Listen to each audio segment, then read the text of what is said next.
Party ప్రతి ఒక్కళ్ళకి కూడా ఆవిర్భావ దినోత్సవ శుభాకాంక్షలు. 15 సంవత్సరాలు పూర్తి చేసుకున్నాము. 15 సంవత్సరాలు ఒక తండ్రి ఆశయాన్ని సాధించడం కోసం ఒక కొడుకు వేసిన తొలి అడుగు ఈ వైఎస్ఆర్ కాంగ్రెస్ పార్టీ. మనం పురాణాల్లో చదువుకున్నాం. రాజు కోరిక మేరకు శ్రీరామచంద్రుడు వనవాసం చేసి ఎన్ని కష్టాలు ఎదుర్కొన్నాడో, ఎన్ని ఇబ్బందులు పడ్డాడో మనందరం పురాణాల్లో చదువుకున్నాం. అలాగే తండ్రి ఆశయ సాధన కోసం వైఎస్ఆర్ కాంగ్రెస్ పార్టీని పెట్టి గత 15 సంవత్సరాలుగా అధికారంలో ఉన్నా అధికారంలో లేకపోయినా జగన్మోహన్ రెడ్డి గారు ఎదుర్కొంటున్న కష్టాల్ని మనం కళ్లతో చూస్తూ ఉన్నాం. అవునా కదా? నిజంగా అంటే ఆయన మీద ప్రయోగించని వ్యవస్థ లేదు, ఆయన్ని పడేయాలని చేయని కుతంత్రం లేదు, ఆయన మీద వేయని నింద లేదు, పెట్టని కేసు లేదు. ఈ పార్టీ పుట్టినప్పటి నుంచి కూడా దీన్ని ఎలా అంతం చేయాలా అని ఎంతో మంది ఆగర్భ శత్రువులు కూడా ఒకటిగా చేరి కలిసి పన్నిన కుతంత్రాలు అన్ని ఇన్ని కాదు. కానీ వీటన్నిటినీ తట్టుకొని, వీటన్నిటినీ ఎదుర్కొని మొండి ధైర్యంతో ఆ గుండె నిలబడిన తీరుకి మనందరం కూడా సలాం చేశాము. మనందరం కూడా గులాంలు అయిపోయాం.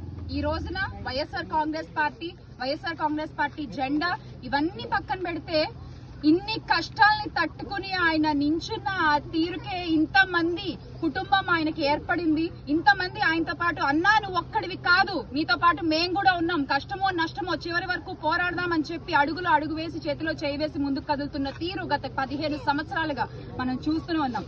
ఆనాడు ఆ రాముడికి 3 తమ్ముళ్ళు, లక్ష్మణ భరత శత్రుఘ్నులు. కానీ ఈ రోజు జగన్మోహన్ రెడ్డి గారికి కొన్ని వేల మంది,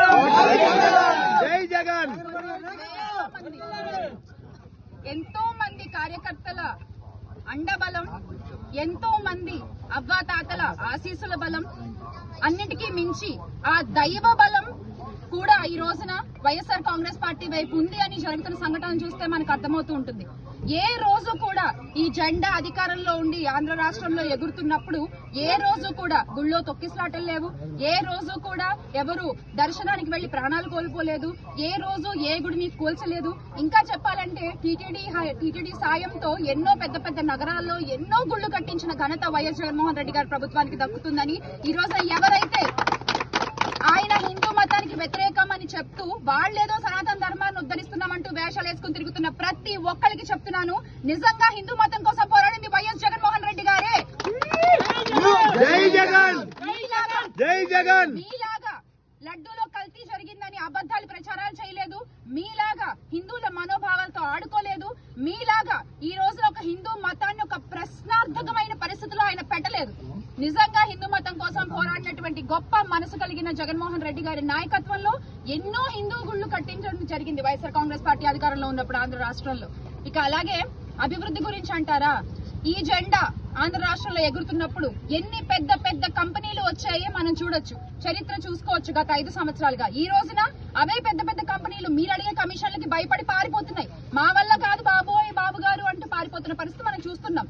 ఎలక్ట్రికల్ ఎనర్జీ, గ్రీన్ కో, అలాగే అదానీ సెంటర్స్ ఇవన్నీ కూడా అన్న హయంలో వస్తే ఈ రోజున మీరు మేము తెచ్చామని అబద్దాలు ప్రచారం చేసుకుంటూ పబ్బం గడిపేస్తున్నారు మీరు. అది మీది, ఇది మా ఘన చరిత్ర. అలాగే ఇక కోర్టులు కానివ్వండి, మెడికల్ కాలేజీలు కానివ్వండి, నాడు నేడుతో ఒక విద్యా వ్యవస్థని మార్చేసినటువంటి తీరు కానివ్వండి, మధ్యాహ్న భోజనం కానివ్వండి, ఇవన్నీ అవ్వాతాతలకు పింఛన్లు కావచ్చు, రైతులకి భరోసా కావచ్చు, ఇవన్నీ కూడా చూసుకుంటే మీరు అధికారంలోకి వచ్చినటువంటి ఈ 2 సంవత్సరాల్లోనే ఆ హయం వరకే చూసుకుందాం. ఆ 2 సంవత్సరాల్లోనే మేము ఇన్ని పథకాలు అమలు చేసి ఇంత ఆసరాగా ఉండి ఇన్ని చేస్తే మీరు 2 సంవత్సరాల్లో చేస్తుంది ఏంటయ్యా అంటే టైం పాస్. ఏం చేస్తున్నారంటే టైం పాస్. ఎలా జగనన్నను ఎదుర్కోవాలో అర్థం కాక, ప్రజల్లో అనుకున్న మంచి పేరుని ఎలా చెడగొట్టాలో అర్థం కాక మీరు చేస్తున్న టైం పాస్ చూసి ప్రజలు నవ్వుతున్నారు ప్రజలు ఈ రోజున ఆంధ్ర రాష్ట్రంలో. ఇంకా దాన్ని కూడా లెక్క చేయకుండా మీ పార్టీకి మీరు క్రికెట్లు ఆడుకుంటున్నారు, డ్రామాలు వేసుకుంటున్నారు. మొన్నటికి మొన్న మన గౌరవ ఉప ముఖ్యమంత్రి గారు కూడా అసెంబ్లీలో చెప్తున్నారు, వీళ్ళు ఉన్నది 11 మందే గానీ చేస్తున్న సౌండ్ మాత్రం 1100 మంది. ముఖ్యమంత్రి గారు టీపీపీ గారు 11 మంది ఉన్న సౌండ్ నే మీరు తట్టుకోలేకపోతే రేపు పొద్దున్న 29లో వైఎస్ఆర్ కాంగ్రెస్ పార్టీ కార్యకర్తలు చేసే అసలు సిసలైన విజయం తట్టుకోవడానికి రెడీగా ఉండండి. కొంచెం ప్రిపేర్ అవ్వండి పవన్ కళ్యాణ్ గారు ఇప్పటి నుంచే. అప్పుడు వింటున్నారుగా, ఇలా టైం పాస్లు మానేసి ప్రజలకి అవసరమైన వాటికి నిజంగా వాటి గురించి ఆలోచించి మీరు పరిపాలన చేస్తే బాగుంటుంది. అది ఎలాగో మీకు చేత కాదు, అట్లీస్ట్ ప్రయత్నించండి.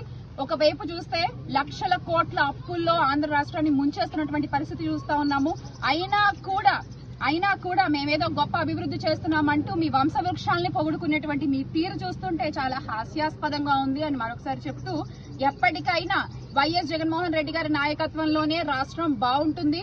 ఎందుకంటే చదువుకునే పిల్లల దగ్గర నుంచి కూడా, వ్యవసాయం చేసుకునే రైతు దగ్గర నుంచి కూడా, శ్రమ వంచి చెమట చిందించి కష్టపడే కార్మికుడి దగ్గర నుంచి కూడా, వ్యాపారవేత్తల దగ్గర నుంచి కూడా, మహిళల దగ్గర నుంచి, యువత దగ్గర నుంచి, ప్రతి ఒక్కళ్ళు, ఆటో డ్రైవర్ల దగ్గర నుంచి ప్రతి ఒక్కళ్ళు కూడా కోరుకునేది మళ్ళీ జగనన్న ప్రభుత్వమే. ఒకసారి మన జెండా చూసుకుంటే నాకు చాలా గర్వంగా ఉంటుంది, ఎగిరేటువంటి జెండాను చూస్తుంటే. ఇందులో ఉండేటువంటి నీలం రంగు మీరు చూడొచ్చు. ఆ నీలం రంగు యువతలో ఉండేటువంటి శక్తికి, మన నిజాయితీకి, మన విశ్వసనీయతకి చిహ్నంగా ఉంటే, ఇక తెల్ల రంగు శాంతికి చిహ్నంగా ఉంది. మీరు వచ్చిన దగ్గర నుంచి ఆంధ్ర రాష్ట్రంలో ఆ శాంతి కరువైంది, ఆ పీస్ మిస్ అయింది. With your red book governance, me red book రాజ్యాంగం ద్వారా ఆ శాంతిపై ఎర్రమరకలు చిందే ప్రయత్నం చిందిస్తున్నారు. వాటన్నిటినీ కూడా ఇలా తుడిపేస్తుంది వైఎస్ఆర్ కాంగ్రెస్ పార్టీ గవర్నమెంట్ అధికారంలోకి వచ్చిన తర్వాత. మళ్ళీ ఆ శాంతిని ఆంధ్ర రాష్ట్రానికి అందిస్తుంది ఖచ్చితంగా.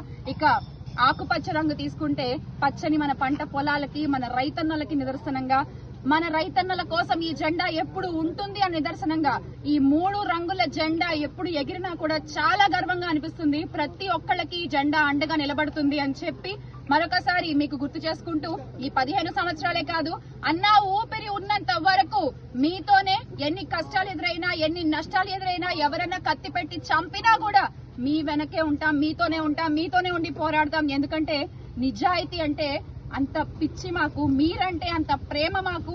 మీలాగా నిజాయితీగా ప్రజల కోసం పోరాడే నాయకుడు ఒక్కళ్ళని చూపించండి, ఒక్కళ్ళని చూపించండి. ఈ రోజు ప్రతిపక్షాలు చేసేటువంటి కుట్రలు చూస్తుంటే మీరు ఎన్నైనా చేసుకోవచ్చు మీ మీడియా పవర్ తో, మీకున్నటువంటి అర్థబలంతో, మీకున్నటువంటి మీడియా బలంతో. కానీ ప్రజలకి జగన్మోహన్ రెడ్డి గారికి మధ్య ఉన్న ప్రేమ పాశాన్ని విడదీయడం మీ తరం కాదు, మీ తాతల తరం కూడా కాదు. ఎందుకంటే అంత అవినాభావ సంబంధం ఉంది ప్రజలకి జగన్మోహన్ రెడ్డి గారికి. జనం జగన్, జగన్ జనం, ఈ రెండు మాటల్ని ఎవ్వరూ విడదీయలేరు, ఎవ్వరూ వేరు చేయలేరు. అది మీ తరం కాదు. ఈ రోజున ఆవిర్భావ దినోత్సవం సందర్భంగా మిమ్మల్ని ఒక సవాల్ చేస్తున్నా, మీరు చూపించండి జగన్మోహన్ రెడ్డి గారి లాగా ప్రజలతోనే ఉండి, ప్రజల్లోనే తిని, ప్రజల్లోనే తిరిగి, ప్రజలతోనే పడుకుని, అన్ని కిలోమీటర్లు పాదయాత్రలు చేసి, ప్రజల కష్టాల్ని గుర్తు పెట్టుకుని అధికారంలోకి వచ్చిన తర్వాత ఆ కష్టాల్ని లేకుండా రూపు మార్పేలా, వాళ్ళ జీవితాలు మార్పేలా పరిపాలన చేసినటువంటి వాళ్ళు మీ నాయకులు ఎవరైనా ఉన్నారా? ఓపెన్ ఛాలెంజ్ చూపించండి. ఎవ్వరు ఉండరు.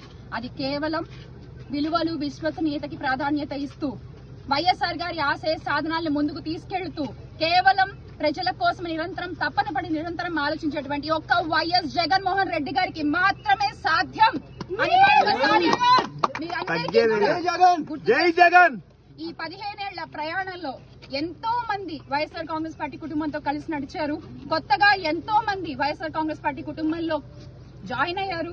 వాళ్ళందరికీ కూడా ఈ సందర్భంగా ఆవిర్భావ దినోత్సవ శుభాకాంక్షలు తెలియజేసుకుంటూ, ఈ జెండా మోసే ప్రతి కార్యకర్తకి కూడా తల వంచి పాదాభివందనాలు చేసుకుంటూ, జోహార్ వైఎస్ఆర్, జై జగన్, జై జగన్, జై జగన్, జై జగన్.